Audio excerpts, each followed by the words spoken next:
Hi friends, welcome to our channel. Brahmamudi serial next ఎపిసోడ్లో ఏం జరగబోతోందో ఈ వీడియోలో చూసి తెలుసుకుందాం.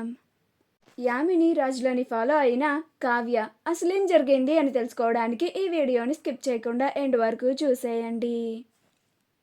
యామిని రాజులిద్దరూ కలిసి డాక్టర్తో మాట్లాడుతూ ఉంటారు.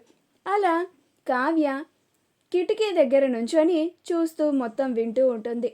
అలా కావ్యకి రాజ్ పరిస్థితి మొత్తం అర్థమవుతుంది. యామిని కావాలని రాజ్ని డైవర్ట్ చేయడానికి కట్టుకథ చెప్తోంది అని కావ్య తెలుసుకుంటుంది. యాక్సిడెంట్ అవడం వల్ల రాజ్ గతాన్ని మర్చిపోయాడు అని కావ్య తెలుసుకుంటుంది. గతాన్ని గుర్తు చేయాలని ఎంత ప్రయత్నించినా కానీ లాభం ఉండదని, అలా ప్రయత్నిస్తే రాజ్ మళ్ళీ కోమాల్లోకి వెళ్ళిపోతాడు అని డాక్టర్ గారు యామినికి రాజ్లకి ఇద్దరికి చెప్తాడు. అప్పుడు రాజ్ కొంచెం తన గతాన్ని తెలుసుకోవాలి అని తన ఆరాటాన్ని తగ్గించుకుంటాడు. అలా కావ్య ఎలాగైనా సరే ఈ అమ్మాయి ఎవరో, అసలు ఆయన ఆ అమ్మాయితో ఎందుకు ఉన్నారో, ఆ అమ్మాయి ఆయన్ని బావా అని ఎందుకు అంటుందో మొత్తం తెలుసుకోవాలి. నేను ఆయనతో మాట్లాడి ఎలాంటి లాభమూ లేదు.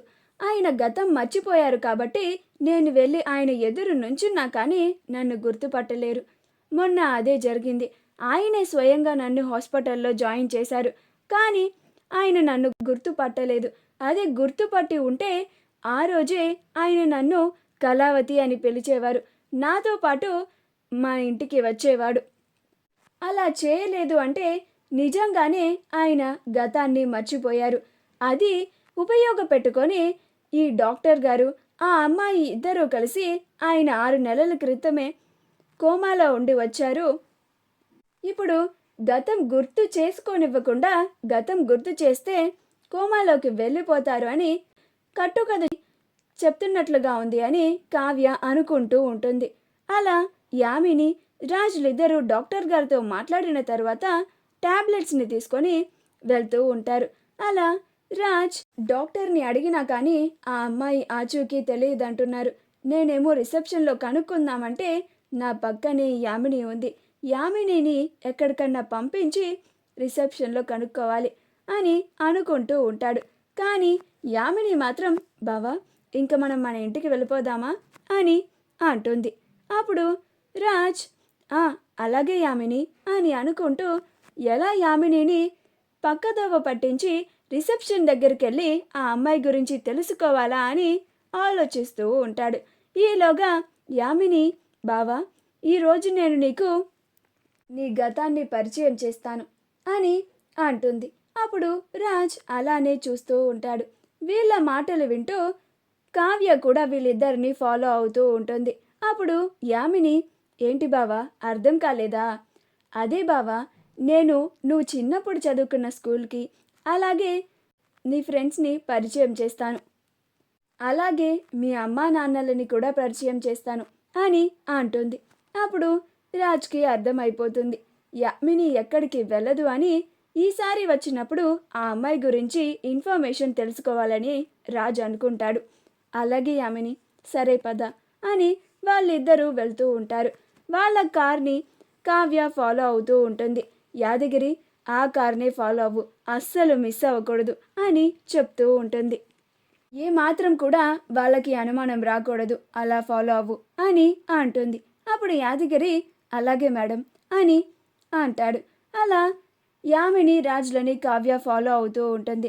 వీళ్ళెక్కడికి వెళ్తున్నారు అని అనుకుంటూ వెళ్తూ ఉంటుంది. తీరా యామిని రాజ్ని తను చిన్నప్పుడు చదువుకున్న స్కూల్ అని చెప్పి ఒక స్కూల్కి తీసుకెళ్తుంది.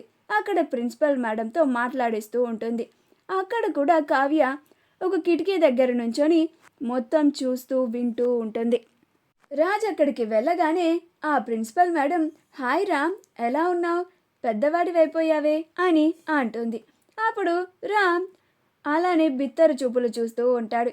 అప్పుడు యామిని, ఏంటి బావా, ఈవిడెవరో తెలుసా నీకు? మీ ప్రిన్సిపల్ మేడం, నువ్వు ఈవిడికి ఫేవరెట్ స్టూడెంట్వి, నువ్వు చదువుకునేటప్పుడు నువ్వే ఈ స్కూల్ టాపర్వి తెలుసా అని అంటుంది. అప్పుడు రాజ్ ఓ అని అనుకుంటూ ఉంటాడు. అప్పుడు కావ్య ఇదంతా చూసి ఈ అమ్మాయి ఎవరో తెలియదు కానీ మా ఆయన్ని చాలా తప్పుదోవ పట్టిస్తోంది. ఈ నాటకం గురించి పూర్తిగా తెలుసుకొని నా మొగుడిని నేను కాపాడుకోవాలి అని అనుకుంటూ ఉంటుంది. అలా ఆ ప్రిన్సిపల్ మేడం రాజ్ చదువుకునేటప్పుడు నువ్విలా అచీవ్ చేశావు అని కొన్ని ప్రూఫ్స్ కోసం కొన్ని దొంగ సాక్ష్యాలని సృష్టించి రాజ్కి ఆ డాక్యుమెంట్స్ని చూయించి, రామ్ నువ్వు చిన్నప్పుడు స్పోర్ట్స్ ఎంత బాగా ఆడేవాడివో తెలుసా, చూడు నువ్వు డిస్ట్రిక్ట్ స్పోర్ట్స్కి కూడా సెలెక్ట్ అయ్యావు అని పేపర్ని చూయిస్తుంది. అవి చూసి రాజ్ ఆశ్చర్యపోతూ ఉంటాడు.